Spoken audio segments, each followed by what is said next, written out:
Breaking mga kaibigan, hindi po sa larangan ng sports kung hindi sa mga bilang ng COVID cases ito pong linggong ito. Naku po, kahapon, doon po talagang tumaas na at umabot na ng sukdulan. Ika nga, 7,103. Hindi po isla ng Pilipinas yan.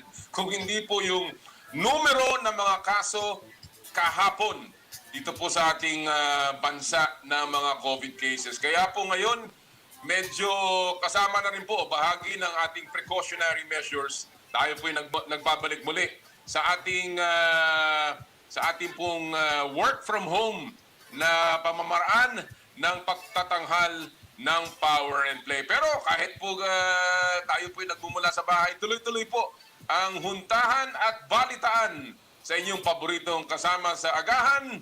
Ito po ang Power and Play, hatid sa inyo ng Big Boss Cement, Big Boss at Tag, Big Boss at Tibay at ng Cherry Loom, ang yerong may aluminum. Magandang umaga mga kapatid!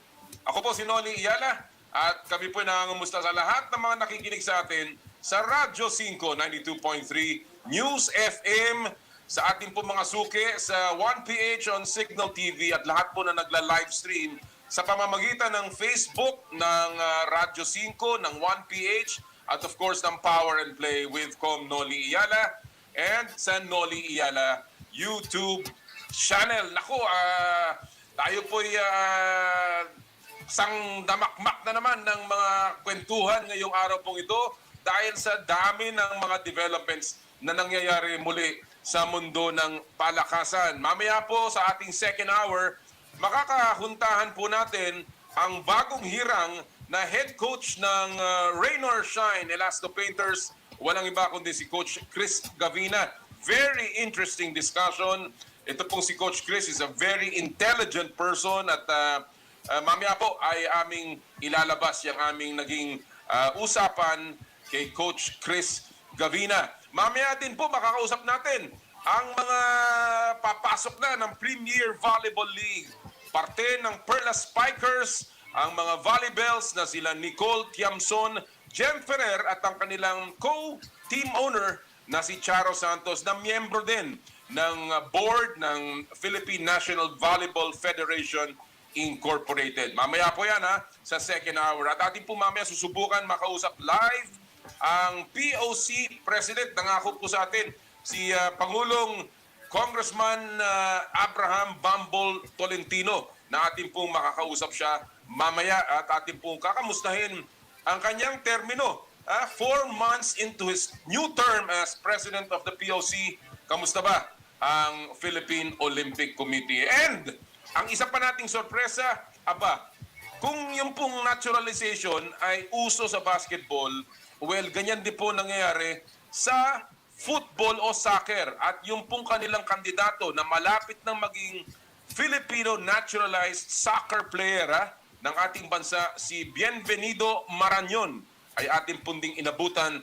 Siya po ay nagmumula dun po sa Spain. Kaya po nakausap natin din siya at ating pong ipapalabas yan mamaya. Naku, ang dami nating inaabang mga balita. 10 games schedule sa NBA. Marami pa yun. Pero siyempre, sa ating pong palatuntunan, lagi nating sinisimulan sa pamamagitan ng ating Pulso ng Bayan. At ang pag-uusapan po natin sa Pulso ng Bayan, patuloy po ang alitan o yung pong balikan ng palitan sa pagitan ng token text phone pals at ng player po na si Bobby Ray Parks. Alam naman po natin ang nangyari sa kwento ni Bobby Ray na hindi po siya lalaro para sa TNT ngayong season na ito. At binalikan po siya ni TNT Governor at Chairman ng PBA si Mr. Ricky Vargas na sinabi, kung sumubok siyang lumipat sa ibang koponan, tingnan natin kung makakakuha siya ng mapapasukan. Kaya mabibigat ang mga pananalita ni Mr. Ricky Vargas ng Talk and Text. Kaya po ating pupulsuhan ngayong araw pong ito, dahil minsan nakakalungkot ito, itong mga ganitong balita na isang napaka-talented na player ay merong away o alitan sa kanyang mother club. Kaya po ating pupulsuhan, ito mga kapatid, paano mapaplansya ang gusot? Sobrang gusot talaga to. Ang gusot sa pagitan ng talk and text at ni Bobby Ray Parks Jr. Ulitin ko po yan ha. Paano mapaplansya ang gusot sa pagitan ni Bobby Ray Parks Jr.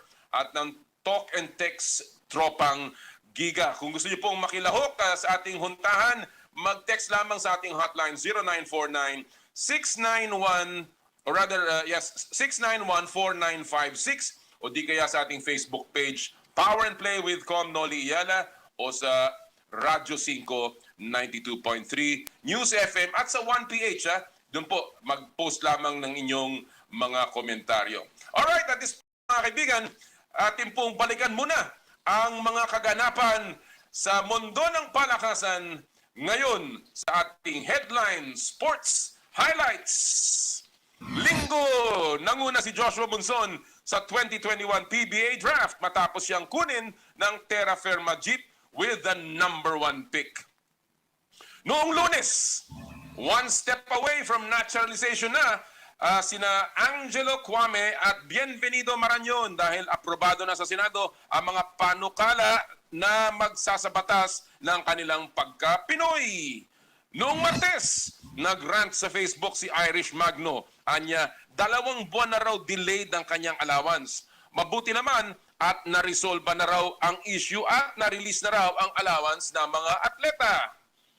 Isa pang balita noong Martes, nag-sorry ang billiards legend na si Efren Bata Reyes matapos hindi mapigilan ang pagdagsa ng mga tao sa isang billiards match sa San Pedro, Laguna.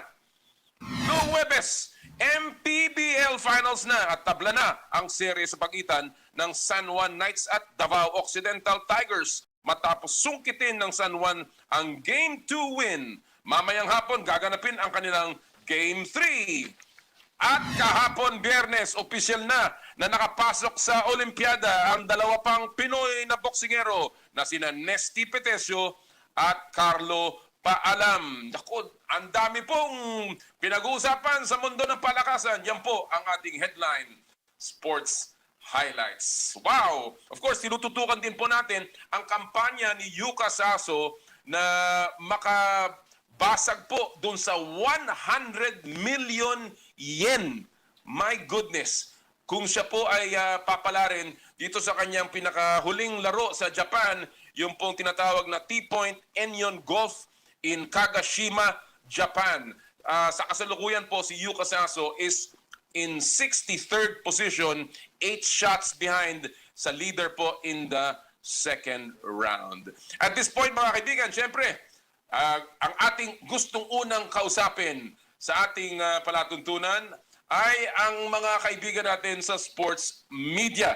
At ito po ang segment na ating papasukin ngayong pagpapasimula po ng ating pong palatuntunan. Ito po ang fast take. At ngayong araw pong ito, medyo mapalad tayo dahil ang ating mga kasama, mga kapwa nating kasama dito sa 1PH, mga hosts po ng The Chase Down. Ang aking mga kaibigan, bukang nandito na, no? Si Waylon Galvez ng Manila Bulletin and of course, host ng Chase Down. Waylon, magandang umaga! Good morning, Commissioner Noli. How are you po? Ito, balik sa bahay. Dahil, siyempre, alam mo, lahat tayo nag-iingat.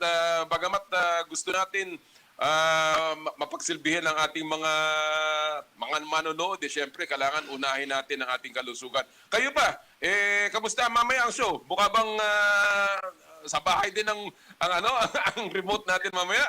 Yes, Tom. We got advisory na tama ka, Tom, na safety muna talaga ng lahat before anything else. So, tama, Tom. Balik, work from home uli ang The Chase Down. Sabi ko nga wala pang naglalaro sa mga basketball court pero ang dami ng mga records na lumalabas sa ating bansa. Well, habang iniintay natin si Jerry Ramos, isa pa nating ayan na pala. Nako, buti na lang. Kita mo? Alam mo, magic yung mga salita ko. Magandang umaga, Jer. Si Jerry Ramos, mga kaibigan, isa pang host ng Chase Down and of course, Spin.ph natin. Jerry, magandang umaga. Ikaw ba, nag-iingat? Alam natin, maraming kaso ngayon. Yes, good morning, Com. Good morning, Waylon, and sa lahat ng mga nanonood ng #1 program na Naku Power po, and Play. number 1A, 1B lang tayo. 1A, 1B. Ganyan lang naman yun eh. Basta 1PH, di ba? Oo, Okay. medyo, yes, hindi tayo naglalabas lately, no? Dito Yan. lang talaga tayo lagi sa bahay. Yan ang importante. Alam mo, yan gusto nating paalala sa ating mga kababayan. Kung hindi naman po kailangan at kaya namang gawin sa pamamagitan ng gagaya nito, StreamYard, no? Gawin na lang natin po sa pamamagitan ng StreamYard o yung mga video conferencing. Dahil minsan po talagang hindi natin maiiwasan na tayo po ay maging sanhi pa ng pagkalat ng virus. Gentlemen, bago tayo magsimula sa ating fasting, gusto ko lang tanongin, no? Unahin ko muna siguro si Waylon. Waylon, napabalita kanina nga na si Carlo Paalam, Nesty Petesio ay nakapasok na sa Olympics and obviously tayong lahat ay masaya. Sa tingin mo ba, lalo pang lumaki ang ating tsansa para sa isang gintong medalya sa Olympics, Waylon? Yes, Com, I agree na lumaki yung chance because alam naman natin si Nesty, she's a world champion. Si Carlo Padam, hindi rin naman papahuli yan. Alam natin yung kalibre ng isang Carlo Padam. So, with them joining Yubir Marshall and then Irish Magno, meron tayong 4 na boxers in the Tokyo Olympics, mas lumaki yung chance. Biro mo kung dalawa lang, siyempre, mag-ano ka eh. Kung nadagdagan pa ng 2, 4 na yung, kumbaga, pambato mo, 4 na bigla, mas lumaki, yes. Mas lumaki yung chance natin for our first ever gold in the Olympics. So, magandang development to, not just for boxing, but for the entire Philippine sports. Absolutely. And of course, lalo-lalo na pag ang dinagdag natin mga atleta ay dun sa ating paboritong panghakot ng medalya, yung boxing. Alam naman natin, yes, dyan tayo talaga kilala. Lalong-lalo na sa Olympics. Jerry, balitaan lang tayo tungkol sa PBA. Nagsalita si Commissioner Willie na malamang daw ay sa Inares Stadium gaganapin ang mga laro. Meron ba tayong latest tungkol dyan? At meron na bang petsang pinag-uusapan ng PBA, Jerry, tungkol sa kanilang opening this 46th season? Ako, Com, I think April 18 pa rin yung nakatakda nilang opening ng 46th season. Although, medyo doubtful pa rin ako if matutuloy nga talaga yun. Of course, we would want PBA to finally open on that date. Pero yung sa taas ng cases ng COVID-19 ngayon sa bansa, and I don't think it will decrease within 2 weeks time, no, or a month's time, no. So I think unfortunately sa tingin ko lang it might be a delayed baka Grabe. na yan or Oo, grabe talaga. And of course, alam natin yan, kaya naman nadidelayan dahil ayaw pahintulutan ng IATF. Lalong-lalo na sa NCR dahil GCQ pa tayo.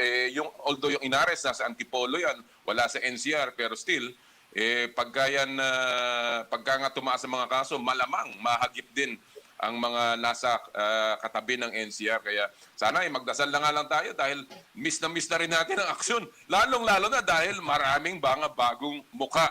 At yan ang ating pag-uusapan ngayong araw pong ito sa Fast Take. At ito na po ang ating Fast Take with Jerry and Waylon. Ito po ay ang parte kung saan ang importante ang mga opinion ng ating mga kaibigan sa sports media community. And of course, dito po walang mali, walang tama, bato-bato sa langit, tamaan, huwag magagalit. First issue of the day, gentlemen. Alam naman natin, kakatapos lamang ng PBA draft. Naku, ang daming ang napiling mga mukha, mga pangalan. And of course, mga kupunan na nabinipisyuhan. So ang tanong sa PBA draft grades, para sa inyo, sinong team ang pinakamahusay nitong 2021 draft? I will begin with you, Waylon. 1 minute, go! Sa akin, Commissioner, not just one team. I'll give it to 2 teams. Isa na dyan, number 1 sa akin, talk and text. Why? I don't know kung big sila sa first round, no? But they've moved up to number 4. Alam naman natin, kanina nadidig ko, yung binention mo before tayo mag-air, yung kay Bobby Ray Parks, alam natin ang nangyari dyan. But then, they moved up to number 4. They got Mikey Williams. So, magandang pick yun. Somebody na pwedeng kumbaga yung spot ni Bobby Ray mapunan with Mikey Williams. Pangalawa dyan, eto, Blackwater Bossings or Bossing ni Mr. Giselle Dasi. Why? Because they've got tons of rookies and isa dyan, alam natin, pang rebound at pang endorsement. Yan si Andre Paras. At ni Giselle Dasi na mas lalo silang pumogi. Ang ganda nun. Alam mo, nagulat ako dyan, ha? Pero tamang-tama ka. Hindi ko naisip yun, pero talagang, alam naman natin, ang PBA is para sa commercial purposes din talaga. Kaya eksakto yung sinabi mo, Waylon. Jerry, same question. PBA draft grades, winners and losers. Para sa iyo, sinong team ang pinakamahusay nitong draft ng 2021? 1 minute, Jer. Go! Yes, Com. Agree naman ako kay Waylon, no? But I think given na yung mga nanalo na nakakuha ng mga matataas na picks like Terra Firma, yun nga, TNT Tropa, and like NLEX, no? But sa akin, no, ang tingin ko ang panalong teams talaga dyan, yung Alaska at yung Phoenix sa draft kasi either you get the best talent or you get the talent that your team needs. And I think both Phoenix and Alaska got that. Ang Alaska got Ben Adamos in the first round and Phoenix Larry Muyang in the first round din. And alam natin na both teams need a big men, no? And remember, yung dalawang team na yan ang naging involved sa Vic Manuel trade. And yung dalawang picks na yan ang pinag-usapan nila dun sa Big Manuel trade. So, I think nagamit nila yon going to the draft. Excellent point. Talagang, ika nga, kung anong pangangailangan nakuha. Ako, I will have to tend to agree with both of you. Lalong-lalo na sa talk and text, ha. Tama yun eh. Alam mo, walang kapik-pik yung talk and text. All of a sudden, meron silang gilas pick. Tandaan natin, nakakuha pa sila ng gilas pick. And then, nakuha pa nila si Mikey Williams. Amazing ang nagawa ng talk and text dito sa draft na to. Alright, let's go to our second fast take of the morning. Ito ang tanong. Bagamat hindi sila nakapasok sa regular draft, si Jason Brickman at si Jeremiah Gray ay pupunta sa PBA 3x3. Ano ang ibig sabihin nito para sa kanilang mga PBA careers? I will begin with you, Jerry. 1 minute, go! Yes, Tom. I think it's a step closer towards both Jeremiah Gray and Jason Brickman to finally play in the PBA 5-on-5. No? Na-announce na nga kahapon that Jason Brickman will play for Meralco and Jeremiah Gray with TNT in the PBA 3x3 inaugural tournament. So, a step closer na yan. Diyan na kayo, nakapaglaro na kayo sa 3x3. Siguro 5-on-5 na ang susunod. But at the same time, this will give them the chance to complete the required papers both from the BI and DOJ na alam natin naging problema nila going to the draft. And it's a year para kumpletuhin nila. So hopefully, magawa na nga nila yan para finally makita na sila ng PBA fans playing in the regular 5-on-5 tournament ng PBA. So much hype, so much anticipation dyan sa pagpasok ng dalawang yan. And kahit papano, kung hindi man natin makita sila sa 5 kontra 5, nandun sila sa 3x3. Same question, Waylon. Brickman at Gray sa PBA 3x3. Ano ang ibig sabihin nito para sa kanilang PBA careers moving forward? 1 minute, Way. Go! Yes, Tom, I have to agree with Jerry, with both of them. And not just them. May mga iba ding players na were not eligible for the PBA draft, but they'll be playing the 3x3. From what I've heard, may mga 6 pa yata na fill foreigners na lalaro sa 3x3. And they're step closer to the PBA. But what I'm excited about these players na hindi naka-join ng draft is finally makikita ng Pilipino kung ano yung quality na maibibigay ng mga players ito. I'm particularly excited kay Brickman kasi talagang ang tagal nang inaantahin ito sa PBA and finally makikita natin kung ano yung klase ng skills, ng talent level na meron si Jason Brickman. 3x3 is totally different from 5-on-5. 3x3 maliit ang court mo, half court, dito makikita kung anong diskarte meron si Jason Brickman. Kasi kumbaga talagang maliit yung espasyo mo, talagang kailangan yung court skills meron ka. Talaga sabi nila, pag nagsara daw ang pintuan, may nagbubukas na bintana. Well, alam naman natin, ang number 1 pick this year, Joshua Monzon, nakilala yan, lalong-lalo na sa 3x3. Kaya yung opportunity for Brickman at Gray na magpakita dyan ay napakalaki dahil naging pathway na yan ng isang number 1 pick. Alright, let's go to our third and final take of the morning. Ito yung konting ingay, yung mga konting alitan na lumalabas. Yan ang hirap pag may social media, no? Doon ang dumadaan. How should the PSC and POC and the national athletes move forward dito sa issue na inilabas ni Irish Magno matapos nga ilabas ito sa kanyang social media? I will give you 1 minute, Waylon. Go! It was unfortunate for me na ganun yung naging yung nangyari. Ganun yung naging initial reaction ni Irish Magno to go to social media. Meron na bang mga ibang paraan But ako personally, I can blame her sa ginawa niyang yun kasi alam naman natin na yung mga pinagdadaanan ng atleta talagang marami sa kanila galing sa hirap, kagaya nga nung kwento ni Irish, no? Pero lapitan, alam naman natin PSC maulit kasi Bruce Ramirez and Nagawa na naman kagad ng paraan. Ang balita nga, nai-release na. Pero again, paano natin kaya maiiwasan itong ganitong mga issue? Kasi pangit di ba? Pangit tingnan na tayo, pati yung ating mga national athletes. Kaya Jerry, same issue. Ha? Paano ba tayo moving forward? Mapipigilan o magagawa natin ng paraan itong issue na nailabas ni Irish Magno sa kanyang social media? You have 1 minute. Go! We commiserate with our athletes. No? Alam natin yung ginagawa nilang paghihirap, being away from their family while training. No? But tama si Waylon, there are other ways para masabi mo yung pangangailangan mo. I think transparency si PSC Chairman Butch Ramirez. So bakit sana through him na lang, directly nilang sinabi kung ano yung kailangan nila, yun nga, kakulangan ng allowances, no? Parang, pamilya, magulang at anak. Sinabi nung anak yung over social media na, hindi ako binibigyan ng allowances ng magulang ko, no? Pero moving forward, I think, difficult the time may be, but a dialogue among PSC, NSA heads, and mga athletes siguro, kailangan na para matukoy yung mga roles na ginagampanan ng bawat isa and maklaro kung ano talaga ang dapat gampanan nila.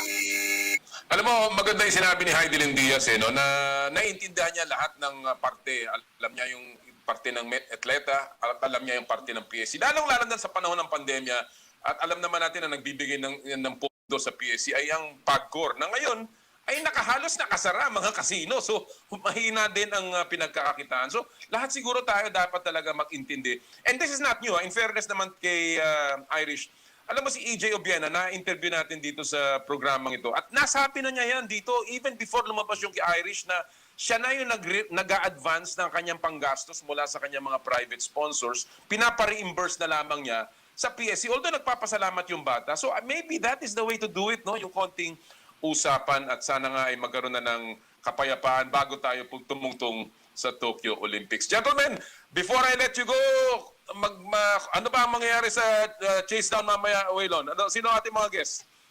Naku, Commissioner, surprise! Dahil medyo mga bigatin at kagaya nga ng mga guests mo medyo controversial. Kaya surpresa. Surpresa mga guests. Pero kabang-abang ang the chase down. Okay, Jerry, paki-imbita lahat ng ating mga nanonood sa chase down mamaya. Yes, sa lahat po ng nanonood ng Power Airplay, tune in kayo mamaya ng alas 2 hanggang alas 4 over 1 PH at sa Radyo 5 92.34. Your Saturday tambayan, the chase down. Yan, nanonood ako mamaya. Jerry, Waylon, maraming salamat. Good luck mamaya and stay safe, ha? Stay safe. Yes, Thank you, Tom, thank you. It's our pleasure. It's our pleasure. Maraming salamat. Thank you po. Yan po mga kaibigan, ang ating mga kaibigan from the Chase Down, Jerry Ramos at si Waylon Galvez. Naku, ang saya talaga ng usapan mamaya dyan. Ha? Naku, sorpresa daw yung mga yung mga magiging bisita nila sa Chase Down. Sino kaya yung sorpresa? Ha? Isipin natin, ha? Ano ba mga kontrobersya ngayon? Ha? Yung kay Irish, yung kay Yumir, lumabas si Heidelin, si Mr. Vargas, nagsalita. Si Mon Fernandez nagsalita tungkol dyan sa isyong yan mula sa PSC. No? Sabi ng PSC, na-release namin yung pera. No? Ano akala nung pinagsasasabi nyo? Alam nyo po, totoo yan nai-release naman. At alam ko na malinis po ang hangarin ng mga tiga Philippine Sports Commission. Ha? Tandaan po natin yan, malinis po ang kanilang hangarin.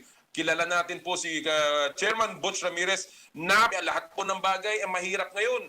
Lahat po ng sa mga atletang ito, tulungan po natin. O hindi po karangalan ng PSC o ng isang NSA ang nakataya. Karangalan po ng bansa kapag tayo po ay nanalo o natalo sa Olimpiada. Alright mga kaibigan, marami pa po tayong pag-uusapan. Bago po tayo mag-break, gusto ko lang pong magsabi na ako po'y nakikisa sa buong bayan sa pagdarasal para kay dating Senador Robert Sonny Big J Jaworski sa kanya pong agarang paggaling sa pinagdaraanan po niya. Meron po daw siyang konting health problems ngayon. Senator Jaworski, alam naman natin, alam niyo po na tayo laging kasama ninyo, lagi tayong in touch. I am praying for you and for your health. Magbe-break po muna ang Power and Play. Ito po ang Power and Play, hatid sa inyo ng Big Boss Cement at ng Cherry Loom.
Nagbabalik po ang Power and Play sa ganap na alas 8:30 ng umaga. Tayo po at this point ay mapalad na ating pong makakapanayam. Matagal na nating hinahanap itong personality na to. Napakahalaga sa larangan po ng palakasan. Ito po, siya po ang ngayon ay Pangulo ng Philippine Olympic Committee and we're very honored to have with us the representative from the 8th District of Cavite, ang congressman po at ngayon ay Pangulo ng Philippine Olympic Committee, Congressman Abraham Bambol Tolentino. Magandang umaga, Kong Bambol. Magandang umaga. Good morning, Noli. Long time No here at no see. Pero maganda pa ang katawan nyo, Kong. Ha? Ang ganda. Are you staying safe? I hope hindi kayo masyadong naglalabas. Yes. Napakataas ng mga kaso eh. Hindi, naglalabas kasi every month nag-host tayo ng POC Executive Board meeting at saka every other month yung General Assembly. We have to do it also face-to-face pero yung majority naka-online, virtual. Oh, well, we certainly hope, Kong, na you are taking care of yourself dahil napakalaki ng taon na to, lalong-lalo na para sa sports because the Tokyo Olympics is coming up. But let me begin, Kong Bambol. 4 months into your new term, alam naman natin na you were elected into your second term. Kamusta po ang dynamics at ang mga relasyon ng bagong board ng Philippine Olympic Committee? Well, after this second, not second, but yung first term natin, we just finished the elected on the unfinished term of President Vargas. So itong second term, now we're on the smooth. Ano na tayo? Papunta na dun yung direction. Smooth na. Thank God for that. Para sa sports din yun. Confident ba kayo, Kong Bambol, na politics is all behind you now dito sa POC? Of course naman. Lahat magagawa natin para sa atleta at saka para sa bansa, para sa sports ng Pilipinas. And that is that the direction na kinukuha nyo, Kong? Because nakita natin ang ginawa nyo rin po para sa volleyball na inayos din nyo ang NSA ng volleyball, nagkaroon po ng unity dyan, nagkaroon ng unity ticket din. Are there still any other NSAs na meron po tayong konting gusot na inaasikaso po ng POC? Yeah, lahat po yan natin, tatapusin natin. Hindi lang po volleyball, pag-upo ko, inayos ko na po agad ang second na po yung volleyball. Inayos ko na po agad yung jiu-jitsu and wrestling para mawala na yung agam-agam ng jiu-jitsu at wrestling with regards to grappling. Then followed by, yung volleyball na napakatagal niyan, napakasalimuot niyan. So natapos natin, then marami pa, medyo may ilan-ilan pa. Like yung sa inyo na, of course, again, congratulations to Yala sa tennis na wag na maapektuhan yung tennis. Ayusin natin para part of our direction. Hands-on tayo dyan. Well, I know the dynamics.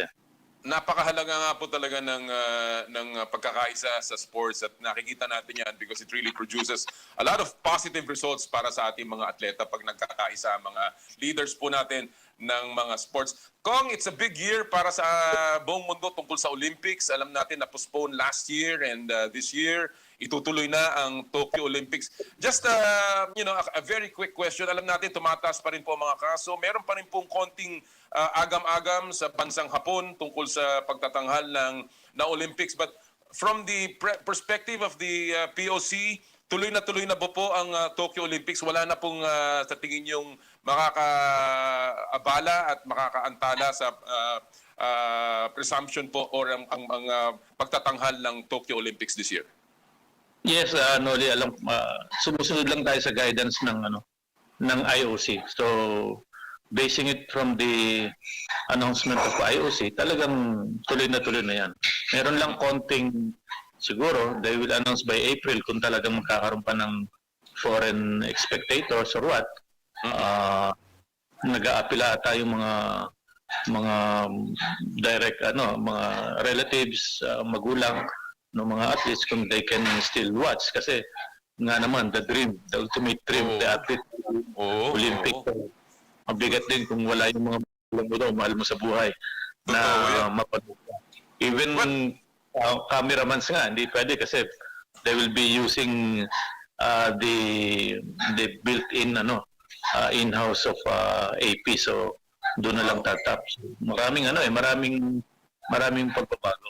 Ang importante doon matuloy kasi isa yun, na Pilipinas. This might be our chance the best chance. Di ba? Nabanggit nyo nga yan. Para- Nabanggit nyo nga that this is probably our best chance to win a gold medal. Of course, nabalitaan ko po yan na wala daw international spectators na papayagan sa Olympics. So those are things na nasa ere pa at pinag-uusapan. But meron din po napabalita kung na naglabas daw po ang IOC ng playbook on protocols para sa mga National Olympic Committees. Ito po ho ay nakuha ninyo. Ano pa ho mga sa tingin nyo magiging very key na mga protocols patungo po ng Tokyo? May copy na kami ng playbook na yun. So, yung dating binabalak ng Pilipinas na 2 months before Olympics, pupunta na yung team natin doon. Medyo parang hindi papayagan doon sa protocol kasi ang nakalagay doon, mabilis lang yung pagdating, maybe 2-3 days before your game, your event, then after your event, balik ka na. Alis ka na. So, ganun lang doon, in and out lang, in and out, in and out. So, mabigat talaga yung protocol. Saka yung sa playbook na, from athletes village or hotel mo, diretso ko lang doon talaga sa venue, balik ulit doon. No time for going to ramen house or whatever. Nakakatuwa. Alam natin kung na part of the protocols na ating pong inaabangan, of course, is vaccination. Ang China po ay nag-offer, ang China Olympic Committee, ng vaccines para sa mga Olympic athletes. Ganon din po ang inyong nilagdaan o pinasukan agreement with ICTSI, Chairman Enrique Razon, na pagbibigay po or assurance ng vaccines for our Olympic athletes. Ano po latest dito, Kong? At ito ba ho ay magiging protocol ng Tokyo na kailangan vaccinated ang mga atleta? Well, the first announcement of IOC na hindi naman mandatory ang vaccine, but Tokyo will provide. Tokyo will provide. Sagot nila yung vaccine, nag-announce silang gano'n. So it follows na other organizations like OCA, they can provide. They provided. Actually, they provided. Ang tanong lang sa atin ngayon, kahit meron tayong pambili, saan naman tayo bibili? Saan tayo matutukoy? Kaya nga naunahan natin na yung mga Olympic bound, nakipag-ano na tayo kay Mr. Razon na bigyan ng allocation ng Olympic bound. So napagbigyan naman tayo. So with that, siguro, ang tanong lang, yung mga nasa labas na, kagaya ni Yulo, nasa Japan, si Vienna, nasa Italy or what, alam nga namang umuwi pa sila ng Pilipinas just for the vaccine. Vaccine, oo. So, baka yun na yung itatap yung NOC, kung Japan Organizing Committee, since nandun na, bibigyan na sila. Kung sa Italy, kung nandun na, bibigyan na sila ng counterpart natin doon. Alright. Well, if they wish to, kasi hindi naman mandatory. hindi ho mandatory ang vaccination, hindi ho kailangan. Hindi mandatory. Okay. So this is from the POC po, hindi rin niyo ho i-mandate, hindi niyo rin yes, of course, kasi mayroon nagsasabi na hindi natin pwedeng pwersa na baka maapektuhan pa yung training nila or whatever, so maybe after unless na-declare ng Japan na mandatory. Alright. 1 month before. Abot pa yun, pero I doubt kasi nga baka maapektuhan pa yung hindi natin alam yung scientific medical yes. Lalo na sa mga iniinom ng ating mga atleta, baka mamaya madali pa sa WADA. Kung baka mamaya may problema pa. Baka magbago yung nila, yung timpla ng Oo, tama yan.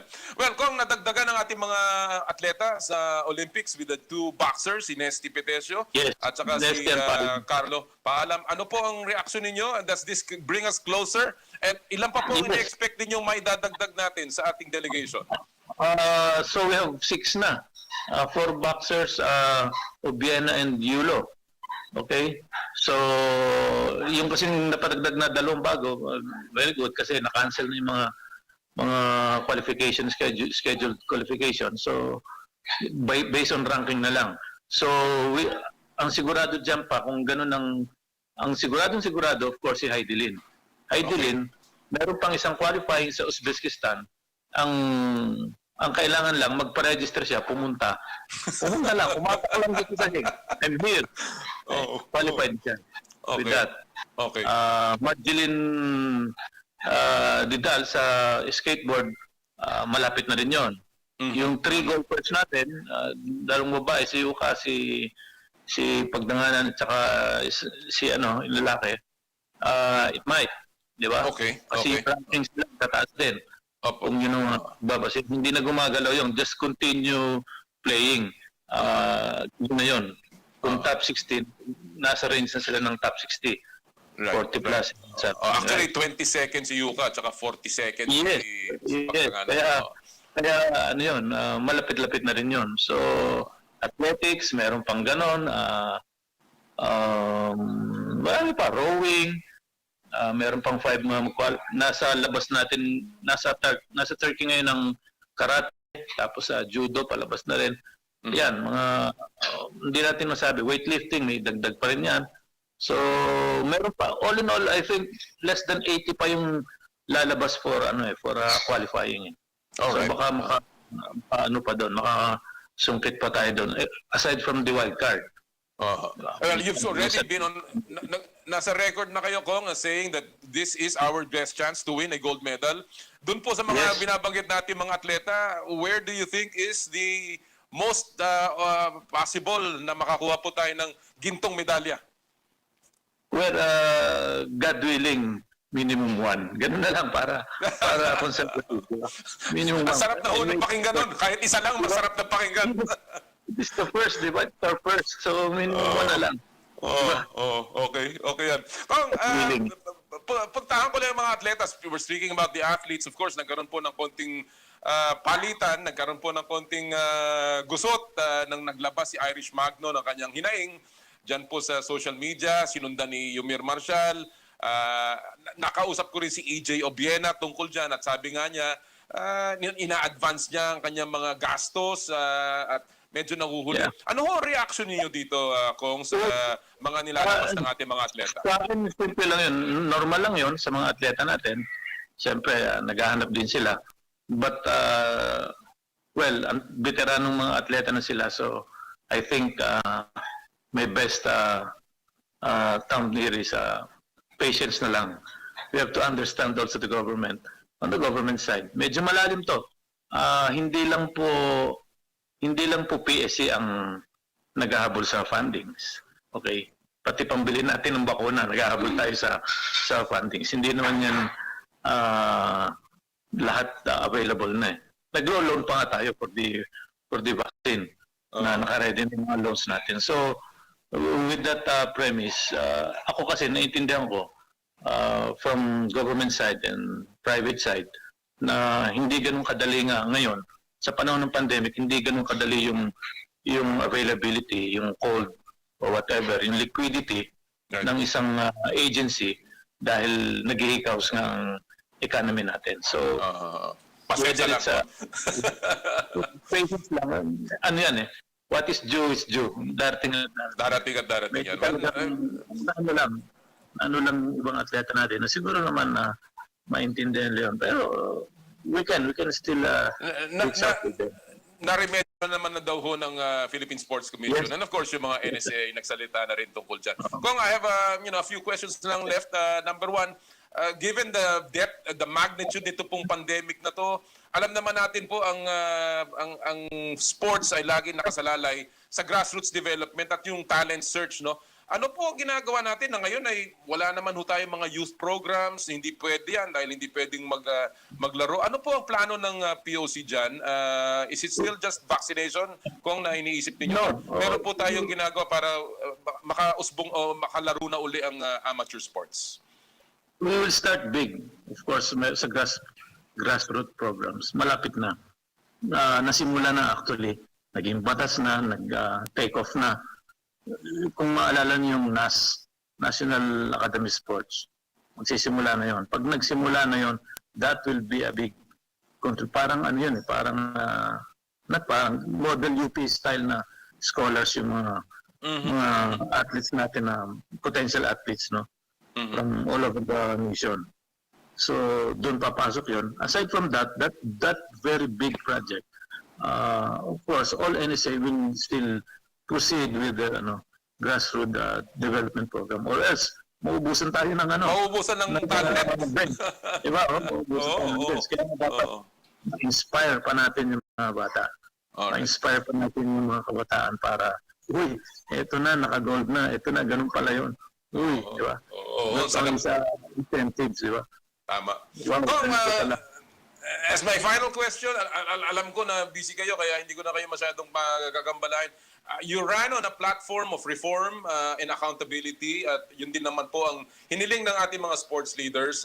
Nagsimula na po kayo with the amendment of the Constitution ng POC. Ano pa po ang mga iniisip ninyo sa inyong termino na ika nga ba tutugunan po itong pangangailangan ng reforma sa sports ng ating bansa? Well, tuloy-tuloy naman yung ginagawa nating pagbabago at saka yung direksyon ng POC. But meron pa rin tayong isang major na dream, not aside from the Olympic gold medals, our quest for that. You know, Noli, after 110 years of Philippine Olympic Committee, imagine, masakit man sabihin, hanggang ngayon walang permanent office building ng POC. After that 100 years, yeah. Wow. So, ang daming nasayang na pagkakataon during BCDA, panahon ni FPR, during reclamation, panahon ni GMA, and the other administration. So, sayang. Sayang. Kahit hindi mo alam kung nasaan ang POC. We're inside Ultra, inside DepEd compound. So, walang awareness ng tao. Ay, yun pala yung POC. Kasi ang alala, POC and POC is the same. Sabi, mas lamang ang gano'n. Pero yung POC, nasaan? Baka pag maiyak, naiyak ako nung nakita ko yung Thailand. Baka maiyak ako pag nakita mo yung East Timor-Leste. At saka, they have their own building. Pag nakita mo yung building ng Thailand, wow. Di ba? Para lang, di ba, alam mo na, di ba? So, after 100 years, sad to say, my God. Panahon diba? na. Yes. Pag talagang sayang tong term na to na pagtulong-tulungan namin ng mga nakaupo sa board. Well, ang dami po niyong trabaho, pero kami po yung maasa na sa ilalim po ng inyong leadership talagang lalakas at magkakaroon tayo ng ating sinasabi niyo nga minimum 1 na gintong medalya. Kung Bambol, maraming salamat. Video at saka sa tulong ng taong bayan, sa suporta ng taong bayan para sa atletang Pilipino at saka sa mamayang Pilipino. Nice hair, Olive. Di ka nagpapati na. Hindi na ho. At hindi na kailangan. Bang, maraming salamat. Thank you. Ingat po kayo. Yeah. Likewise. Ito mga kaibigan. Ang 8th District Congressman ng Cavite, si Congressman Abraham Bambol Tolentino, ang Pangulo ng Philippine Olympic Committee. Naku, grabe yung protocols pala, in and out lang. Talagang wala nang gagawin. Kung di papasok, lalaro, labas ka agad. Pambihira. Mahirap talaga ang pagdadaanan ng ating mga atleta. Pagdasal po natin lahat ng ating mga national athletes. Alright, mga kaibigan, isa pang balita na umusbong last week ay yung pong naturalization na pinasa po ng Senado, yung pong application ni Ange Kwame para sa basketball at ng isang football player, soccer mga kaibigan.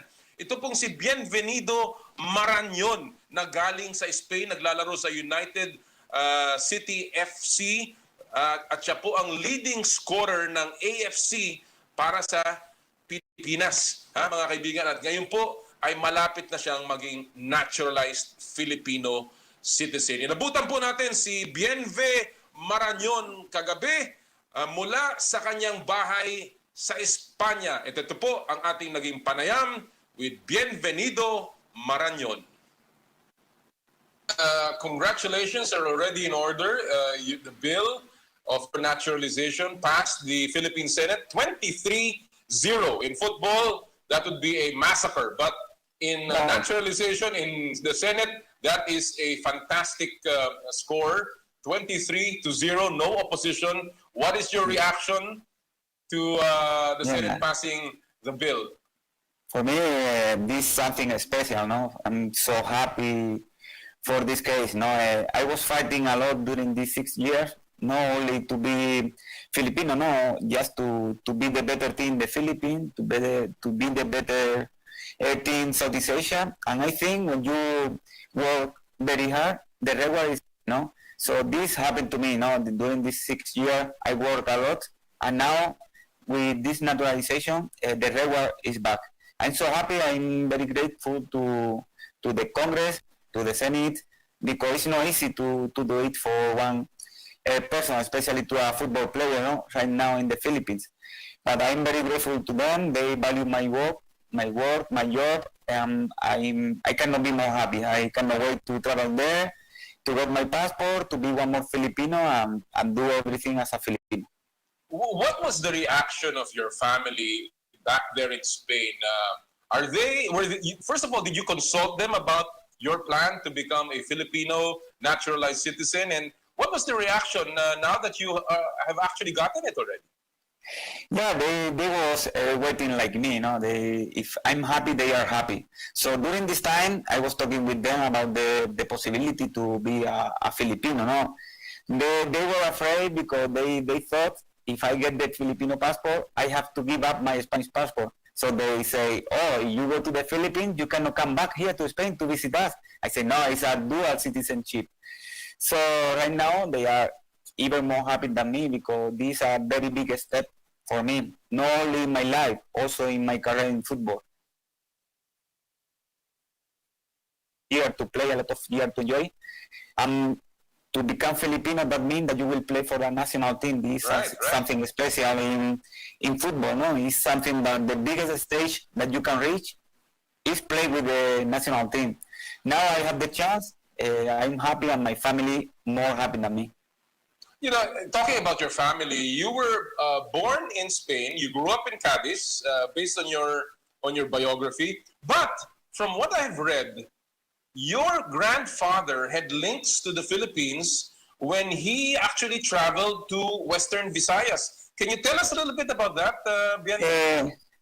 Honestly, I don't know too much about this one because when I was growing, all my family is not separate but in different place. We cannot have this contact. But really, I don't know something about this one. What I know is... Were you told? Did you grow up? Did you know anything about the Philippines when you were younger? No, nothing. I didn't know anything about Philippines. Even my first time when Carlos Murga offered me to go to the Philippines, I was trying to inform myself, to check how is the country, how is the life there. And he was the guy who handled me. About my family, nobody from my family told me nothing. But what I can say right now is when I went to Bacolod for my first time in Bacolod, I have a meeting with the governor, Alfredo Marañón. I find there like a family because I feel very comfortable with them. I have a lot of meetings, but it's not a blood family. It's like the family that you made because it's the same name, Marañón. But here in Cadiz, I don't know somebody from my family that is a Filipino. In that case, for me, it was very easy to get the passport, I don't have to be naturalized, But now in this way, I'm the same happy that if I have a family. Right. Well, you were talking about your first time coming to the Philippines. You were brought by Carlos Murga, as you said. And what was your first impression of the country, as well as of Philippine football, Bienve? My first thinking about Philippines was when I was here in my team, in Second B, playing in Second B, really good, very good league. And Carlos de Murga called me and offered me to go there. And I was thinking about what I watched in the TV here in Spain. It's like every time they show Philippines in Spain, especially before, okay, they just want to show us the worst things. It's like just fight, just poor people, so. When Carlos de Murga told me about everything in the Philippines, the real things, I don't have doubts. I traveled there. Then when I studied Philippines, I found everything that Carly told to me. It's like I found there the happiness, especially after 6 years, I find the happiness. My first year there, I enjoyed a lot because I was expecting to live different, But no, I went to BGC to live. I have a very good friend. The team was very good. Our boss also he treat us like a star players. The people very humble. Even when you go to the pool place, you feel like comfortable. They don't do nothing special to you. They treat you like a human, no, like a good person. They don't attract to you, no. I found the happiness in the Philippines since the first day. Of course, at the beginning it's hard, no. I want to come to Spain to visit my family, to be here. But right now, my feeling is as more time I spend in the Philippines, it's better for me. Do you think that you're turning 35 this year? I understand you'll be 35 in May, and obviously you've played a lot of football games. Do you think that you could have chosen to be a naturalized player earlier, or do you think that this was just right? This was just the right time for you to decide on becoming a naturalized player for the Philippines at your current stage? It's a very, very good question, and nobody asked me about this one, but it's the most, I think, important question to do to me, because many people talk about the age, no? But we can put the example of Cristiano Ronaldo, Messi, in basketball, LeBron James, in tennis, Rafa Nadal, Federer. When you talk about the age, you have to see them, and then the age is just a number, no? In 3 days ago, I put in my Instagram, Sergio Ramos do an interview in the best newspaper here in Spain. He said, the 35 years old today is the 28 years ago. So That's true. and that is very true. Right now, for me, I think it's the best time to be naturalized. I tell to you, because physically, I find the best moment in my career is this year. With more experience, I know what I have to do, what I don't have to do. Right. Physically and mentally, my mindset is right now perfect. I don't have to worry about stupid things. I just focus in what I have to do. And all of this helped me to be naturalized, and you will see. I want to play, and I will play at least 6-7 years in the top level. You will see, and this is my promise to them. And after that, I will help in the same way, helping the young people to grow and to do the same like I do in the past. I have no doubt that you are in terrific shape. You are, of course, the leading scorer in the AFC, and you are a player that has really proven yourself out in the turf. But let me ask you, Bienve, now that you're almost there, it's just a matter of having your bill signed into law by the president. What does being a naturalized, or a Filipino for that matter, what does being a Filipino mean to you, and what do you think are your responsibilities to the many, many people in this country who follow football and who follow you? What I can tell to them is that all the support, the love, respect that I receive from the Filipinos, because I receive a lot, is what I will give to them. I'm giving them right now, but I want to give them the same. Since my time in the Philippines, I feel at home. I can promise to them, be one of them. I don't want to be more than them. No, I just want to be one of them. I will try to make them proud to have me in the country, not only just playing football, if not doing more things for the Philippine, especially Filipino kids, because my intention is not only to play with us, no, this is a dream that maybe come true soon. I hope we can do this one in June. I'm even more happy that the happiness what I can find in football. But after football, I'm separate to football. I want to build and to create a football academy for the Filipino kids, to try to do with them what I did in the past. I come from a very humble family. I identified myself with the Filipino. When I was young, I don't have money to buy anything, to buy one football ball, football shoes. My mom don't work. We have many brothers in the family. Just my father was going to work in the construction. He just get a little bit of salary, but with this, we have to take care of all the family. So I don't have anything. But with football, my life changed. That is what I want to put in the Filipino kids. That their life can change through football. So my intention is to do a football academy and do the best for them and integrity through football. Well, That's my intention. I will do my best in football and my best out of football. Yeah, just using your name, Bienvenido, for a football club and our academy would be terrific. Bienvenido Football Academy. That's good football academy. Can you imagine immediately? It's My intention absolutely is nice. Marañón Football Academy. Marañón. Marañón All right, Football that's good. Academy. I was just kidding. But, Bienve, just a little light, just for people to know you, and now that you are going to be one of us, what have you visited any places here, and what are the favorite places that you've been to in the Philippines, Bienve? I visit a lot. I travel around Philippines. I prefer to travel around Philippines than abroad. Every time I have a vacation, I spend my time there, traveling there. For me, my special and best Iceland to visit, and the best for me is Bacolod, Negros Occidental, because it's the place where I spend a lot of time with the team, with the people.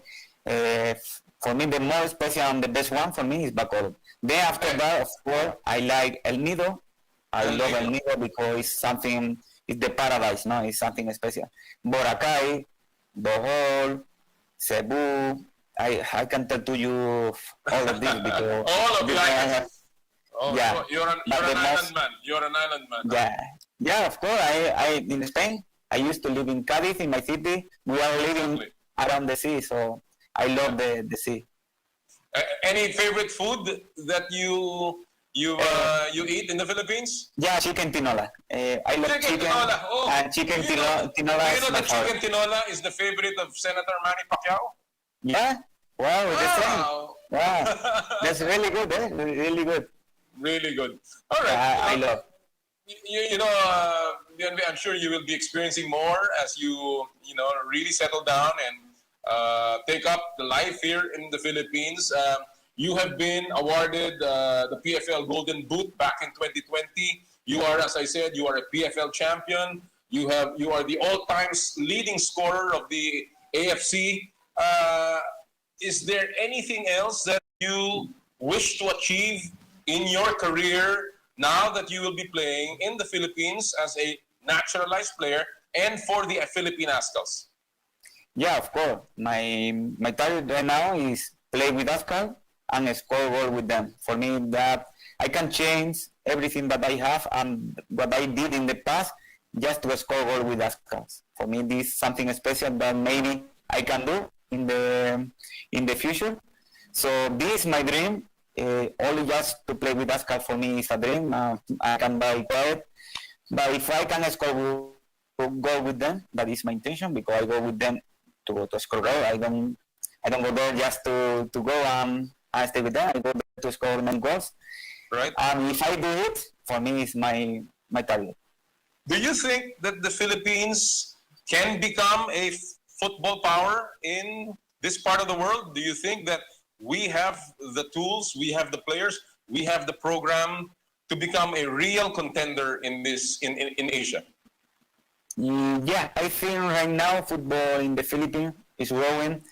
There is many very humble people inside the federation, but I think they are doing everything good so far, especially in these 4 years, knowing that the league is a professional. Before, this league wasn't a professional, wasn't in FIFA.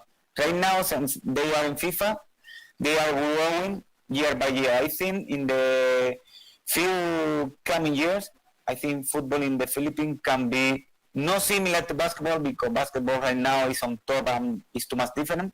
But maybe we can be similar in a few years. I hope the people join to football because for me, it's something funny. The Filipinos have to know that many of them, they are not very tall. They are small. You have to see who is the best player in the football ever. It's Messi. It's small. It's strong. It's fast. How is the Filipino? the Filipinos are like him. So the Filipinos that they don't have the opportunity to be tall and to play basketball, for me, please join to football, because in football they can find a very good future because their body is made to play football. So I think if they join to football, of course, not only the people inside the federation can let grow everything. No, the people have to come. The people have to join. We are in the way. Players in the league is already there because Stefan Schrock, Rod, there's many really good players, no? Yeah. And now little by little there is more teams. So hopefully they can join, and we can, in few years, we can have a very good league. So, given all of that,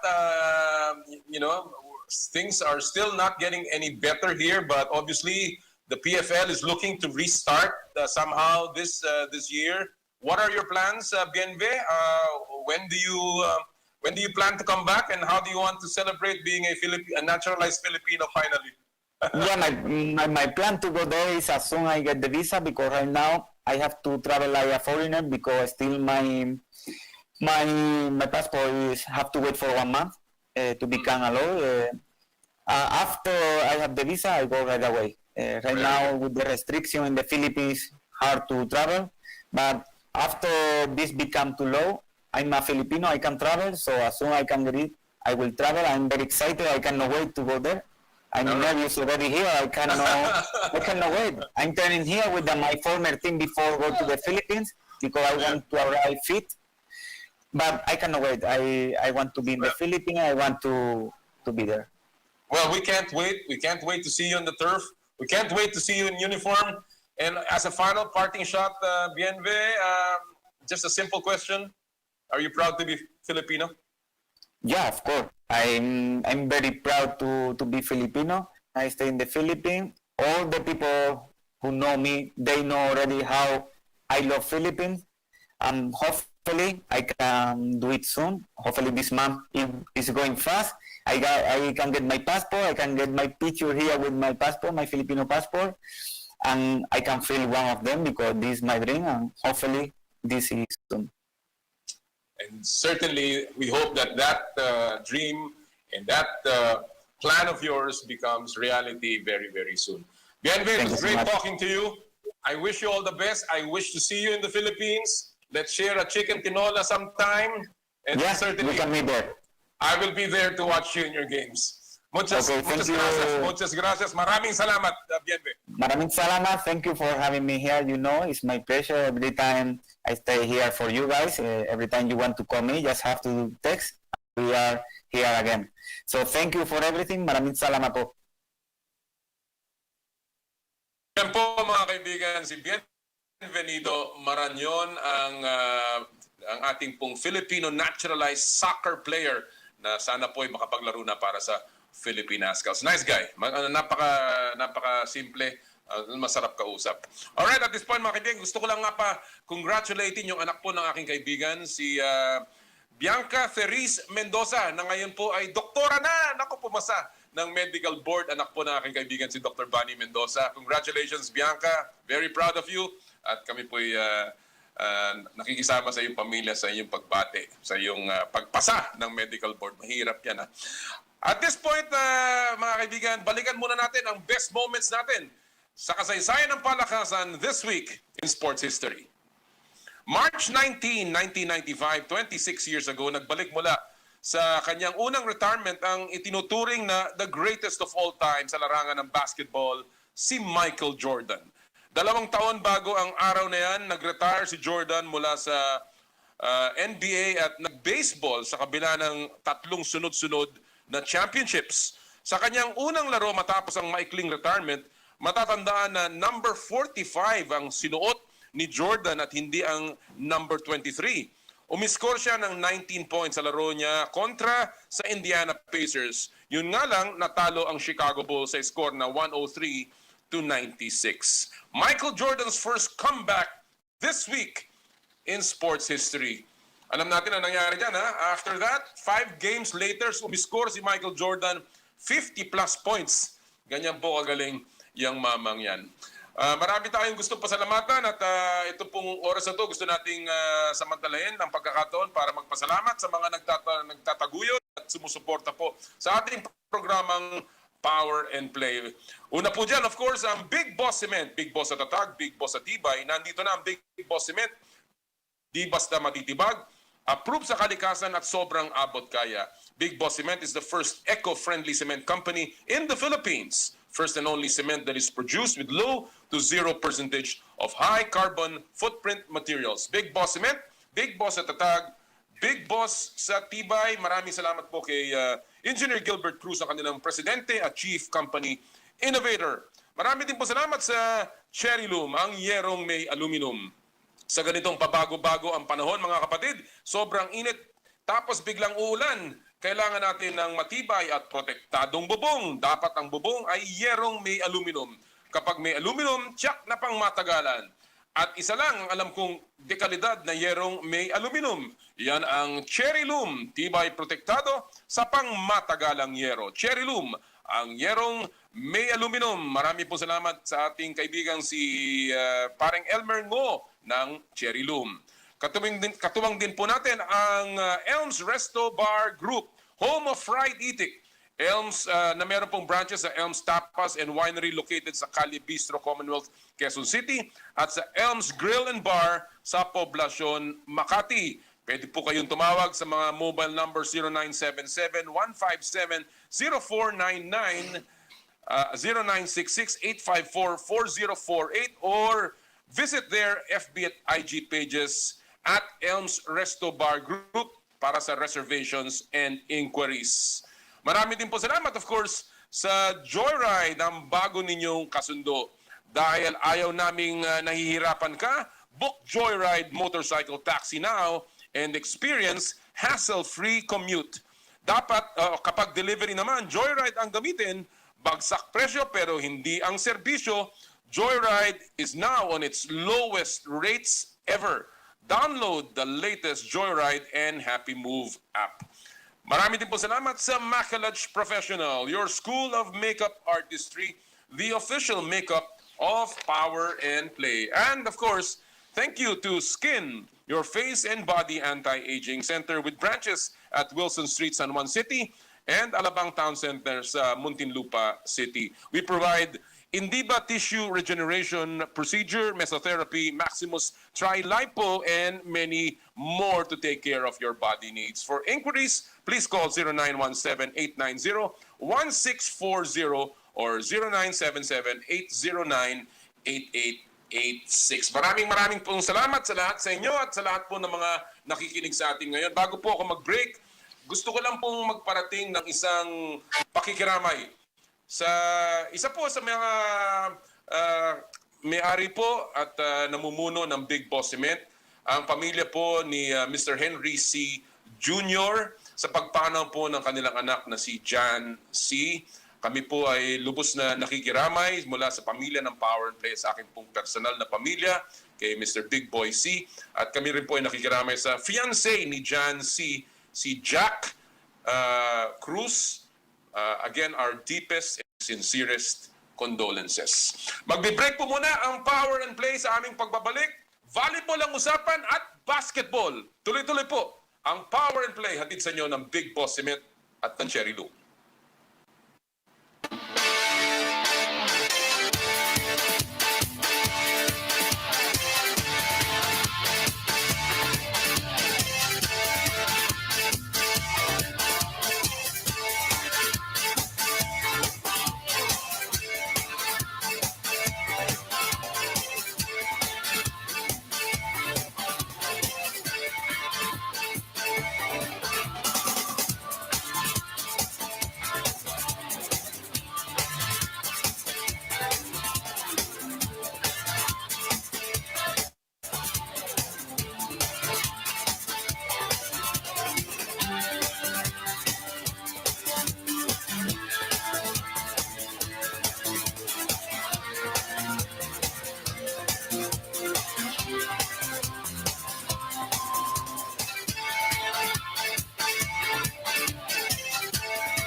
balik po ang Power and Play. Isang belated happy birthday nga pala sa aking kaibigan si Carling Santos. Happy birthday, partner. Hope you enjoyed your time sa Kalatagan.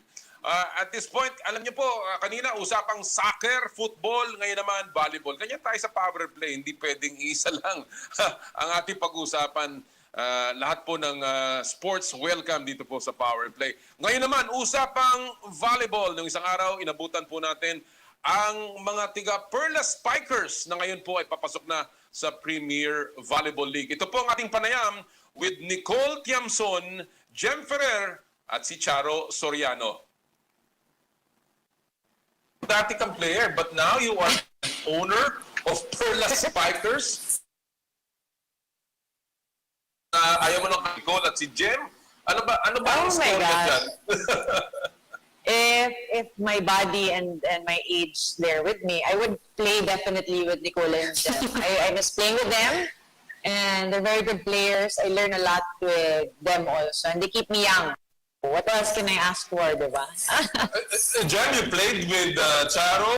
Does it feel like siya ngayon bossing? Mahirap ba bossing yung dati mo teammate? Bali, naabutan ko lang po siya, hindi ko po talaga siya nakalaro.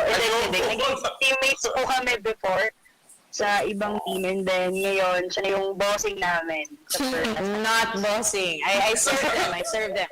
Whatever they need, I do. Servant. Mahirap bang servant, leader, si Charo? You know, how is the mood in the team na ngayon ay bumalik na ang competitive volleyball very soon, no? How is the mood sa Perlas Spikers? They can answer that. They started training. Masaya naman po kasi Go ahead. yeah. Masaya. Nakatraining na rin po kami kahit paano. Ayun. Ang ibig ba sabihin yan, nagsisimula na ang training, Charo? The team is back on the floor. Yes, there was also, of course, a lot of process involved. There were protocols that we needed to adhere to with the Games and Amusement Board. And of course, Chairman Baha Mitra was there also. He checked the venues for the training center, the training gym that we were gonna play in. And of course, there are several other protocols that we need to follow. But at the end of the day, I think most of them are really, really excited and happy just to be back on the court again with each other, regardless if it's just 5 to 6 people at a given time, diba? So that's a big difference already, of course. How does it, how did you stay in shape, Jem?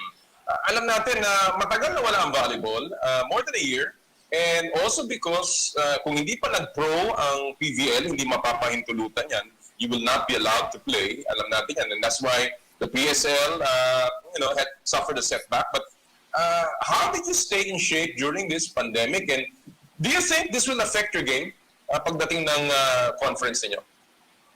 Actually, anniversary ng lockdown, so simula March last year, tuloy-tuloy pa rin yung program namin. Yung strength and conditioning coach namin, binibigyan kami ng program every month, iba-iba. And then, yung head coach namin, si Coach Ray Diaz, pinaalala na hindi lang kailangan palakasin yung kantawan, kundi kailangan nandun pa rin yung mga hindi namin pinabayaan kasi mahirap pagka bumalik kami sa training nang hindi handa, doon lalabas yung mga injuries ng mga players talaga. Alright. Nicole, alam natin ngayon that yung PVL has become bigger with an additional 5 teams coming from the PSL. Unang-una, naisip mo ba last year when you stopped playing, naisip mo ba but the following year kayo magkakasama na and that you will have a chance to play against these tough teams coming from the Philippine Superliga?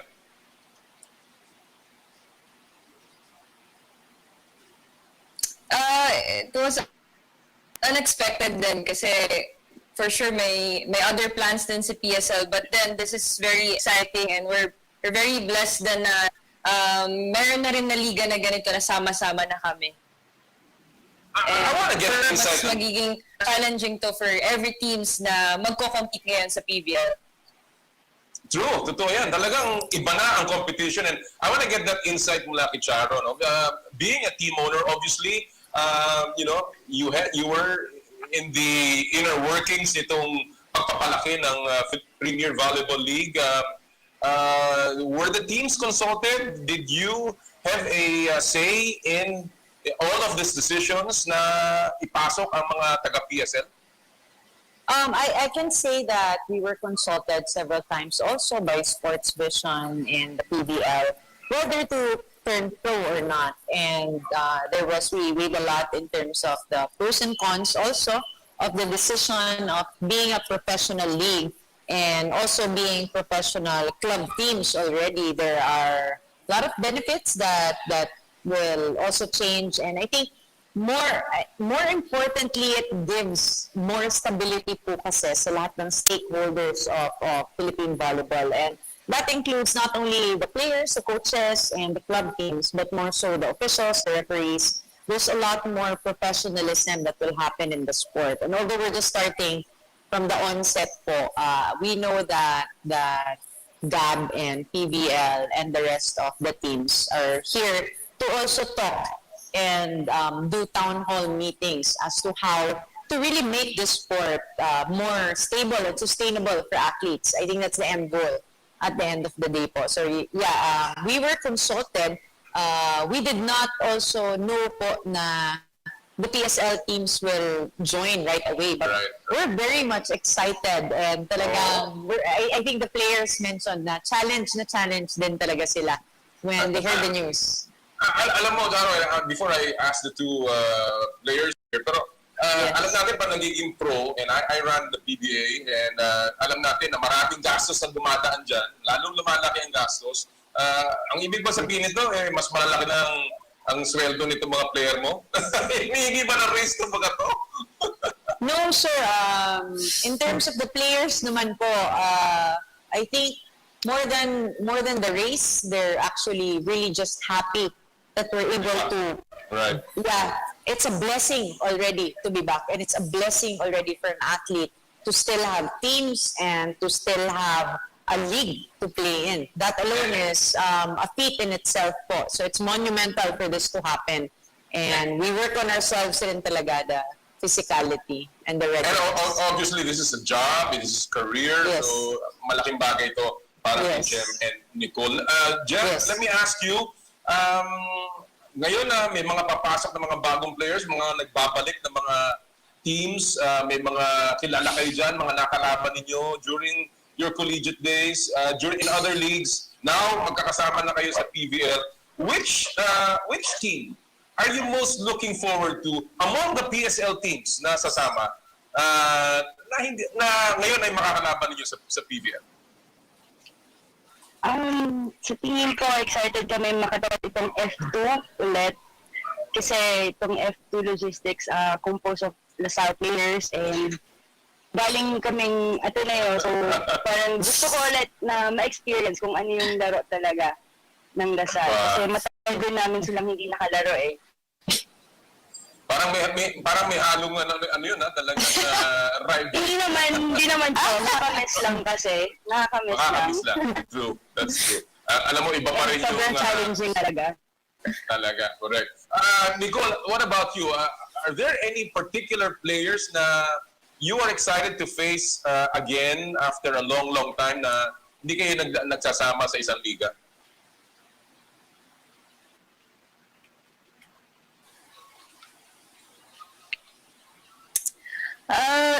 Same with Ate Jem, yung eto logistics po talaga. Kasi siguro nung last time na nakalaban ko sila, nasa UAAP pa ako eh. That's why I'm very excited na makaharap ulit sila sa court. Yun po. In particular, meron ka mga player na gustong talagang makita sa floor, mapaluan, mablangka. Sino ang mga players na excited ka na muling makalaro?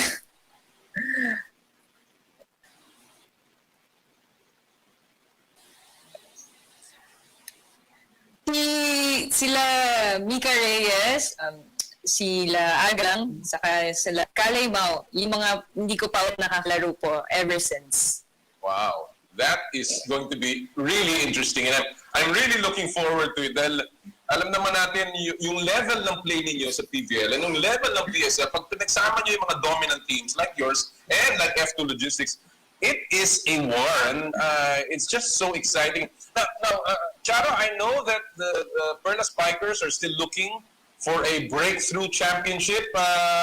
What has the team done to become more competitive this year? Any particular moves that you've done na para palakasin pa ang Perlas Spikers? Yeah, it was really an obstacle, not just for the Perlas Spikers over the pandemic. No, how will you build that connection? How will you build the bond in volleyball, especially in women's volleyball? With of course the woman, the psyche of a woman athlete. Talagang there needs to be connection with your teammates. You need to be able to really get to know them. You need to be able to really speak with them, communicate with them. And over the pandemic, we've handled that through a lot of sharing online. We've done a lot of Zoom meetings online as well. And we've shared a lot of the vulnerabilities that we've experienced. And I think a lot of them grew from that. They became more resilient in terms of the sharing and getting to know also the hardships that their teammates have faced. And that for me is very, very important in a team. You really grow up with adversity. And sharing that adversity with one another, I think that's one of the things that would matter sa game. And of course, more than that, the strength and conditioning of these girls also, they're very much different from court movement and form.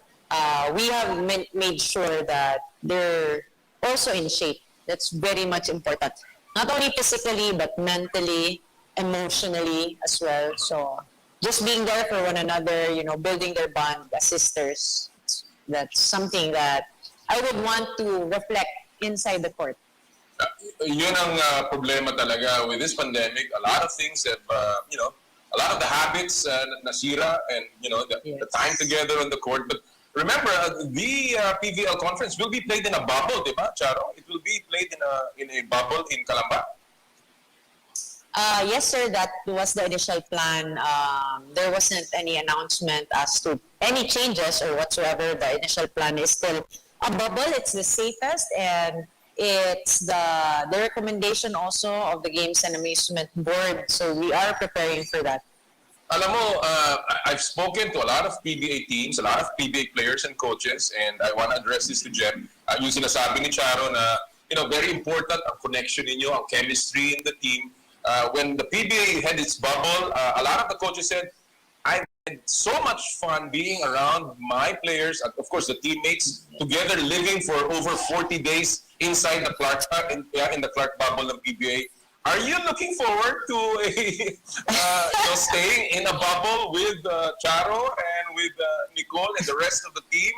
And ano sa tingin mo magiging epekto ng paglalaro sa isang bubble, Jem? Siguro sir, yung paglalaro sa isang bubble, mas mapapalakas niya yung bonding ng team namin, mapapajal niya kami, especially this year, kung magbabubble na kami sa unang season, mas makapaghanda pa kami para sa next season ulit. So, kumbaga, mahanda namin sa sarili namin kasi na-experience namin ngayong May, yung bubble, and then parang kung hindi man mag-bubble na para sa susunod na season, at least safe na lahat, and hopefully makapaglaro na talaga kami kasi sobrang tagal na namin hindi naglalaro. I think 2019 pa yung last na laro namin. So, talagang naka-leave kami ng 2020, the whole year. Well, Nicole, alam natin sa women's volleyball, ang sigawan, ang lakas ng palakpakan ng fans because talaga namang laging napupuno ang mga arenas. So excited to watch you ladies play volleyball. But in the bubble or even perhaps outside the bubble ngayon dahil sa dami ng kaso natin, malamang walang fans will be in the arenas. Ito ba ay magiging malaking factor for you and the team, or is this just another challenge for all of you as you enter a new season?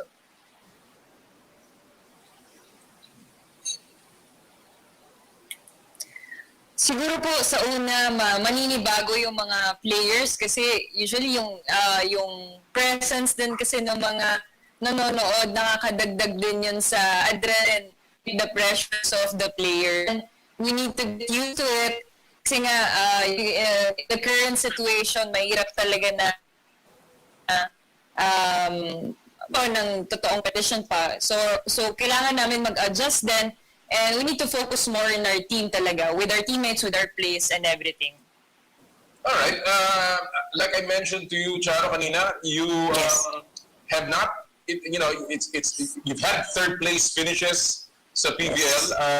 Have you set new goals and, ito na yung taon na kami ay papasok sa finals and maybe win a championship? Is that something that you guys have talked about? As a team, we've always talked about that. We were kidding each other before, and it's an open thing for us in Perlas that we were best in bronze, diba? I know because they're smiling, they understand. But the goal is always to be the best team. That is the goal. Not only of our team, but of every single team that will be in PBL. So, again, to answer your question, yes.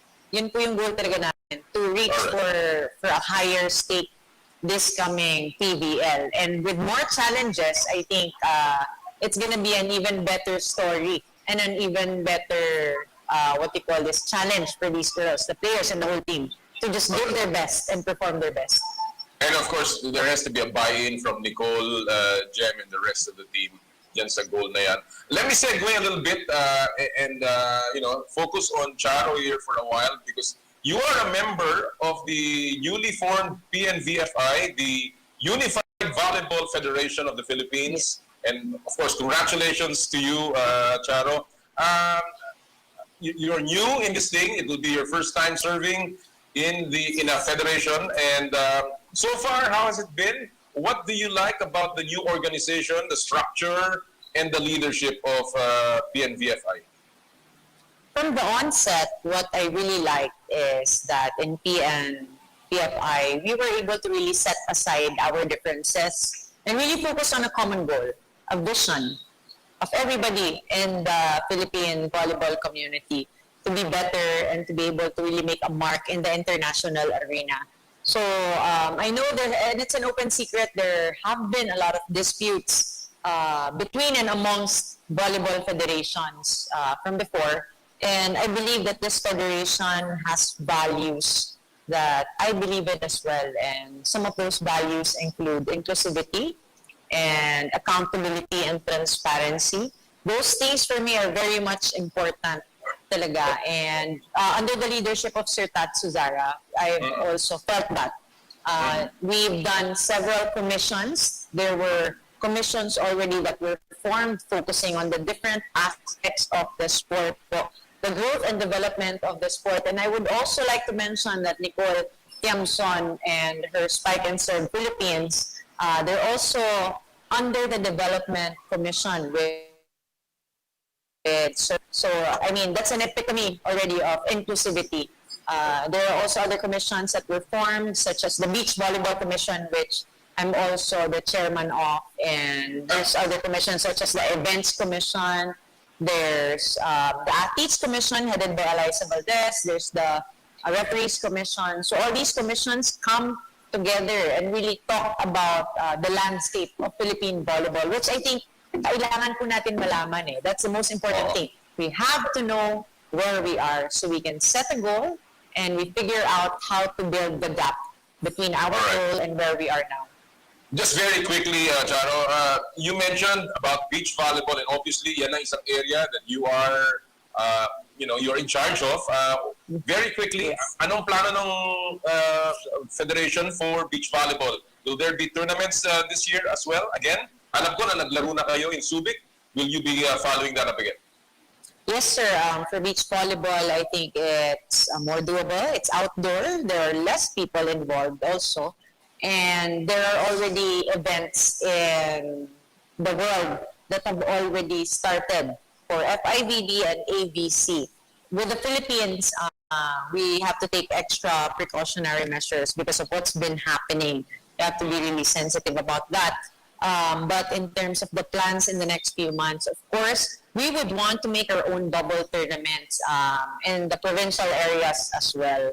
So, yes, we're planning that as well. Well, we are certainly going to expect that. This month is the International Women's Month, and I wanted to just segue to this as well, and touch on this. Kagaya ng sinabi kanina ni Charo, Nicole, you have an organization called Spike and Serve, and this is something that you use to help kids. For you and also for Jem and Charo, women's empowerment has always been the theme of a Women's Month. What does women's empowerment mean to you, to your sport, and of course, in your personal life? I'll start with you, Nicole.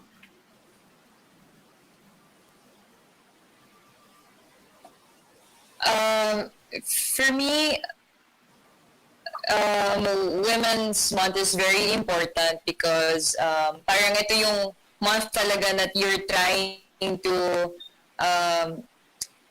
honor them, not just the girls, even the women talaga really played a big role here in our country, but also in a small setting.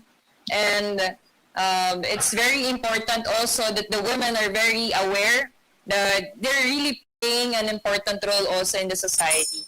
That's why yung ginawa po namin last week then, I wanted to share dun sa Spike and Serve namin, parang nagkaroon lang kami ng parang onting talks to the girls and to the staff ng isang orphanage, just to remind them to have an important space dito and area of responsibilities dito sa society natin.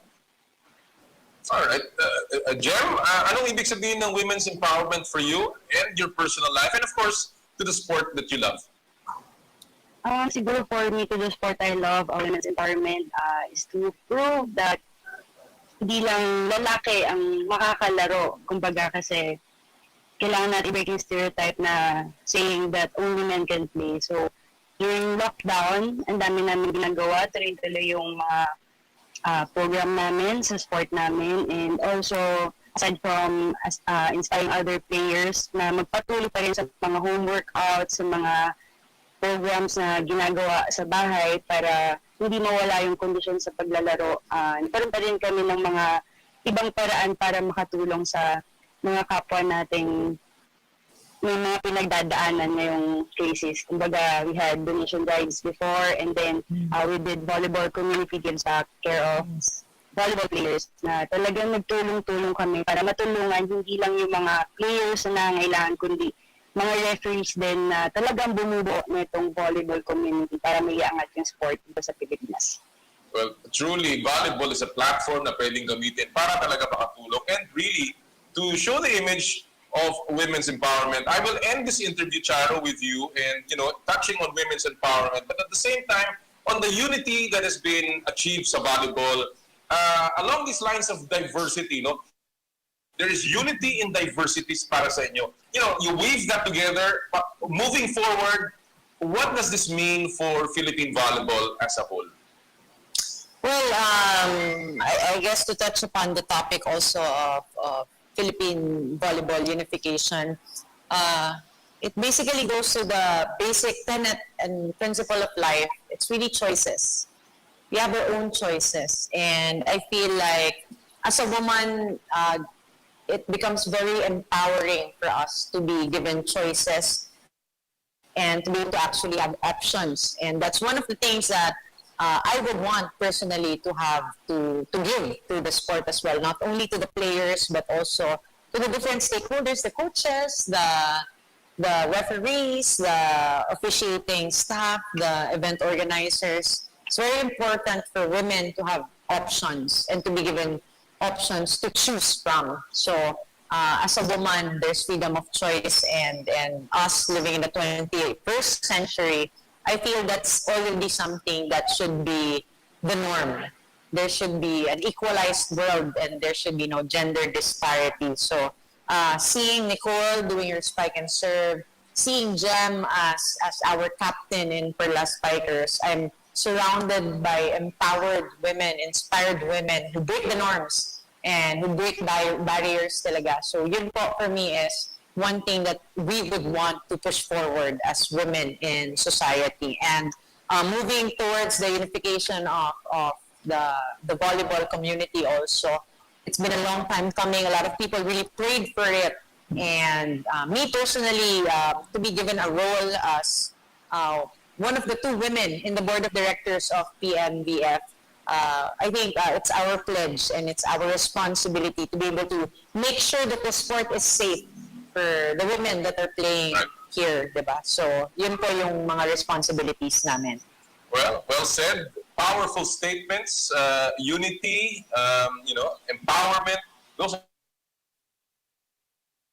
Yan po mga kaibigan ng ating panayam sa Perlas Spikers na mga miyembro ng Perlas Spikers, ang kanilang co-team owner si Charo Soriano at ang kanilang outside spiker si Nicole Tiamzon at ang kanilang setter si Jem Ferrer. Beautiful statements tungkol sa women's empowerment. Of course, unity na natamo ng Philippine volleyball. Gusto ko po kamustahin lamang ang ating mga tagapakinig at the moment, sila Nailima de la Calzada. Good morning. Good morning din po sa mga kay Lilian, kay Luffy Sumilang mula pa sa Balibago, Talim Island. Naku, nakakatuwa na may mga nakikinig po sa atin dyan. Si Vance L mula sa Santa Elena, Camarines Norte, si Angelo Redaha mula sa Malolos, Bulacan, and of course, Alex Fuentes mula sa Bacolod City, ang ating suki. Si Joy Abaha, always watching sa atin. Gusto ko rin pong kamustahin si Chairman Baham Mitra, yung ating GAB chairman na ngayon po ay nagpapagaling sa COVID-19. Sir, pagaling po lamang tayo and we hope you keep on staying safe. At this point, mga kaibigan, ipapasok ko na po ang aking naging panayam sa head coach ng Rain or Shine, si Coach Chris Gavina. Although medyo naubusan tayo ng oras, susubukan po nating hatiin itong ating naging panayam. It's very interesting. Lalong-lalo na sa mga sinabi niya tungkol sa kanyang mga plano at sa kung saan nanggaling si Chris Gavina. So ito po, pakinggan ninyo ang ating pong interview with the newly appointed head coach ng Rain or Shine Elastopainters, si Coach Chris Gavina. You were appointed around March 1 and it's been a little over 2 weeks now. How has your first 2 weeks on the job been so far, Coach Chris? A little frenetic, trying to transition, going from assistant coach to head coach again for this really talented Rain or Shine team. Just trying to establish our culture first, really create that sense of pride with our guys.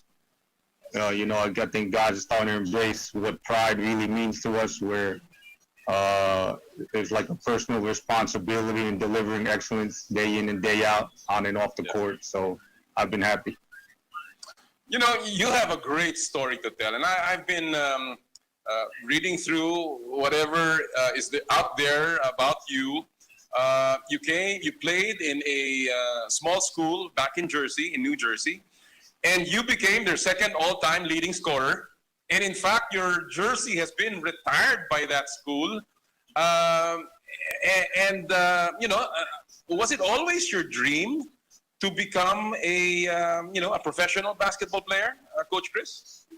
Yeah, definitely. As a kid growing up Jersey City, New Jersey, my dad had a restaurant and he always had San Miguel calendars everywhere. So I'd always be seeing Norman Black, Juan Fernandez, Gidabin, and I actually got to meet Abit in New York. So, I've always been around ex-PBA players and it was always a dream for my dad to come out here and try my luck, and I did it, and it didn't work out as a player, but some way, somehow, God brought me to where I am now.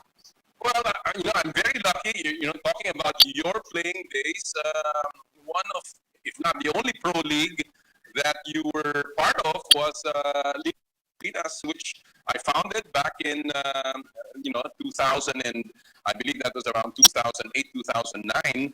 And you played for two of our teams, Quezon Red Oilers and the Mandaue Landmasters. How was that experience, at least playing as a professional player? Tremendous experience, being on that stage I got to play under Coach Oliver Bunyi in Quezon, and I got to live in my hometown of Lucena for a little bit over a year and a half. So that was a great experience, and walking in my dad's shoes of growing up there and learning how my family grew up, and then moving to Cebu and being coached by Coach Al Solis. He's extremely tough-minded, but he influenced the way I coach now, and I'm appreciative for that experience. Of course, before you came over to the Philippines, you had another great story. You worked for a while in a cosmetic company as a formulation chemist. Now, tell us a little bit about that experience, Chris, and what brought you to that occupation, and which is like 3,000 miles away from basketball? Yeah, totally. I wound up with a degree in biochemistry from my college, and I was supposed to go to med school, but I figured I'd be in school too long. I couldn't handle it. I couldn't handle all that thinking. So, yeah, I'm not too proud to say I probably know more about hair than the average woman. So, that's cute. That's cute. Really cute. But your story has been a story about reinvention. It has been a story about survival, actually, and of course, chasing your dreams. After all of that experience, you reinvented yourself. You became a strength and conditioning coach, got your certificate, and that really brought you to the Philippines. Based on all of that entire journey, Coach Chris, what little bits, lessons did you pick up now that you are actually living your dream as a head coach of the PBA? It's never where you start. It's never a straight line to where you want to be sometimes, but I always just have that bottom mantra, if you get paid for 8, give 10.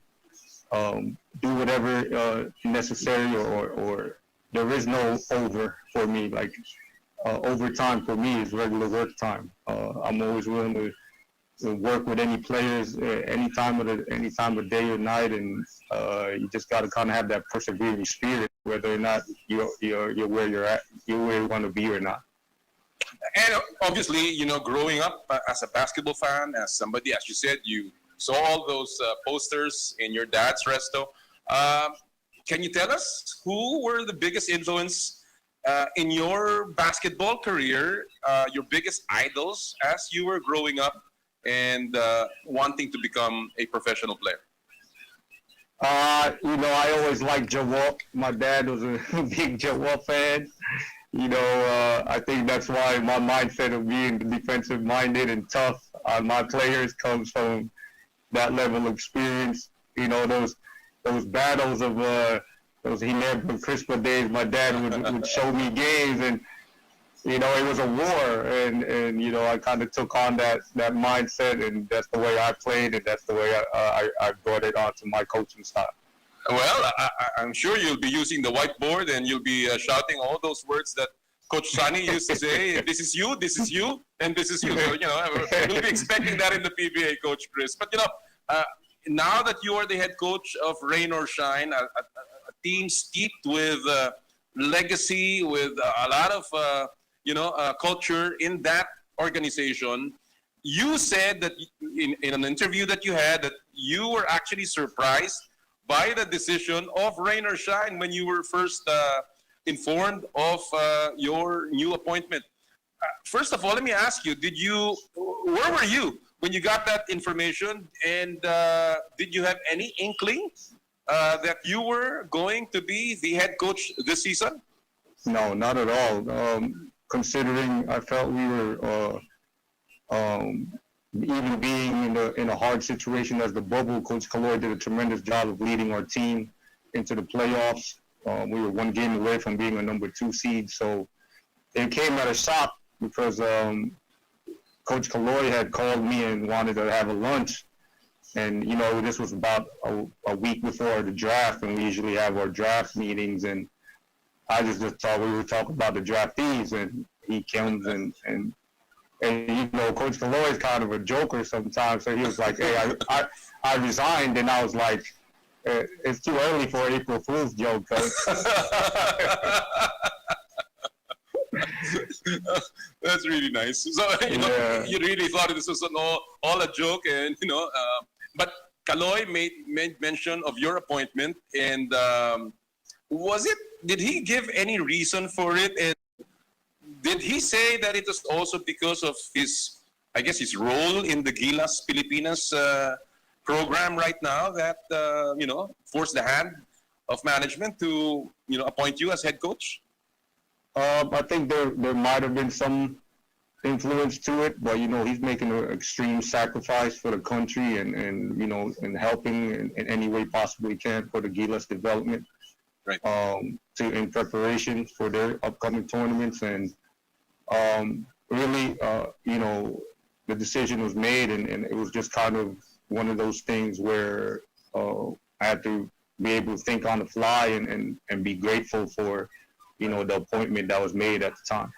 Absolutely. Not too many people get that opportunity, and especially with an organization like Rain or Shine. Just before I leave, before I go further, I want to touch on Coach Kaloy Garcia. How much of an influence has he been to you in terms of where you are now and your style, as well as what kind of role do you see Coach Kaloy having in your tenure as head coach? Having the opportunity of being behind, being right behind Coach Kaloy and seeing how he's really quick to adapt to situations, and his ability to see 1-2 steps ahead has really helped me in that scenario of my coaching development. Having him as our head of basketball operations allows us to kind of let him see the big picture, while we kind of have a collaborative effort in trying to figure out what's going to work best for our team in regards to systems and personnel. All right. So I guess I will take that to mean that Coach Kaloy will still be on the bench? Yes, he will be. All right. All right. One of the things that you mentioned in one of your interviews is that, you want to have a culture based on work. And quote unquote, you also said that you want to continually define reality for your players. Can you expound on this, Coach Chris? I've always been a firm believer that you have to trust the work. You have those 4 elite teams now and really separating themselves in regards to talent, in San Miguel, Ginebra, Talking Texas, Magnolia. And you got to try to level the playing ground. And how do you do that with a lesser amount of talent on your roster? You have to be able to have a mindset of outworking teams in regards to preparation. It's a foolish kind of exercise for myself to say that, do I have the experience and that level of wisdom that a Coach Tim Cohn and Coach Chot Reyes has? No. But I can bring what I can control, which is my work ethic, and I can share that and kind of have it resonate to my team that we can't prepare at a regular level the way those teams can. The only way we can really try to overcome that disadvantage is outwork teams and be at a level of conditioning and skills and confidence level that will get us to where we want to be. Yan po ang first part ng ating interview with Coach Chris Gavina ng Rain or Shine Elastopainters. Ang dami pa niya nasabi in the second part, which we will show next week, pag-uusapan po niya yung mga inaasahan niya sa kanyang kumpanan ngayon, yung kanyang mga napili sa draft, ano ang kanyang evaluation, and of course, ang mga plano niya patungo sa 46th season ng PBA. Alright, at this point, mga kaibigan, tayo po magpapaalam na. Di paano, no? Susunod po sa ating palatuntunan dito sa 1PH ay inay ko po. Abangan niyo po yan. Alright, so again, nagpapasalamat po tayo sa lahat ng ating mga naging panauhin ngayong araw pong ito. Ang Perlas Spikers, si Coach Chris Gavina, si Congressman Bumble Tolentino, and of course, si Bienvenido Maran. Chase down mamayang alas 2 ng hapon kasama si Waylon Galvez at si Jerry Ramos at si Aba Cordero at marami pang iba. And of course, patuloy po kayong mag-ingat sa inyong pong kalusugan. Tandaan po natin, dumadami pa rin ang mga kaso. Kung kaya po nating iwasan lumabas, let's stay home and be part of the solution. But of course, tuwing Sabado, ang ating laging sinasabi, bawal ang masungit. And of course, sa lahat po ng ating gawain, ad maiorem Dei gloriam, all for the greater glory of God. Happy Sports Weekend, mga kapatid! More power, more play,